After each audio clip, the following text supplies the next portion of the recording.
এই জেলাতে বিভিন্ন জায়গা থেকে আমাকে পার ডে 40টা 50টা ফোন করে যাচ্ছে, কেউ বেতন পাচ্ছে না।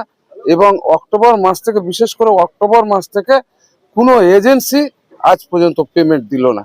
এই যে আমরা গরিব দরদি মানুষ, আমরা কি করে চলবো? আমরা এই 3 মাস 4 মাস ধরে বেতন পায় না। জল জীবন মিশন বেতন পায় না। একজনের কাছে শুনতে পাইলাম বলে 7 মাস 8 মাস ধরে বলে বেতন পাচ্ছে না। আমাদের মধ্যে টোটাল জল জীবন মিশন দিয়ে 6540 জনের মতন আছে। হ্যাঁ, তো এজেন্সিরা করছে না, আমরা তো জেলাতে বসবাস করছি, এজেন্সিরা করছে না প্রিন্সিপাল সেক্রেটারি ওখান থেকে কলকাতা থেকে করছে, আমরা কিন্তু এই সম্বন্ধে কিছু জানি না। আমরা হলাম এজেন্সি আন্ডারে, এজেন্সি আমাদেরকে, ওরা টেন্ডার ধরেছে, এজেন্সি আমাদেরকে পেমেন্ট করবে। আমার বাড়ির কালিয়াগঞ্জ, সুশীল সিং। আমার পিএইচই প্রজেক্ট হচ্ছে করণডিঘি, রাঘবপুর। কি কি অসুবিধার সম্মুখীন হচ্ছেন? আমি অসুবিধার সম্মুখীন হচ্ছি।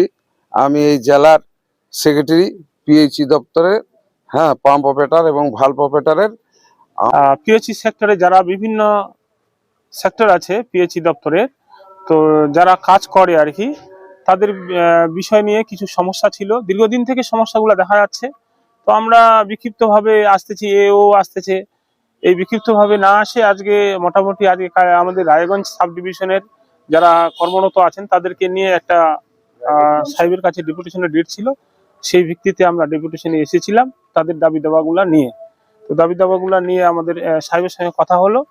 সাহেব বলল যে ঠিক আছে, আমরা সিরিয়াসলি দেখছি বিষয়টা, এবং যে এজেন্সি যেখানে কাজ পেয়েছে এবং তারা সঠিকভাবে হয়তো বেতন দিচ্ছে না, তাদেরকে বসানোর জন্য আমরা বারবার চাপ দিয়েছি এবং আজকেও চাপ দিলাম, লাস্ট ওয়ার্নিং দিলাম যে তাদের যে ন্যায্য পাওনা এবং তাদের যে ন্যায্য কাজের যে মজুরিটা সঠিকভাবে দিচ্ছে না, সেটাকে সঠিকভাবে প্রদান করার জন্য আপনাকে দ্রুত ব্যবস্থা নিতে হবে। কারণ রাজ্য সরকার যেটা প্রতি অন্তর 6 মাস অন্তর যে বেতনের শিডিউলটা তৈরি করে, সেই শিডিউলের ভিত্তিতে অনেক বেতনটা দিচ্ছে না এবং বারবার হয়রানি করছে।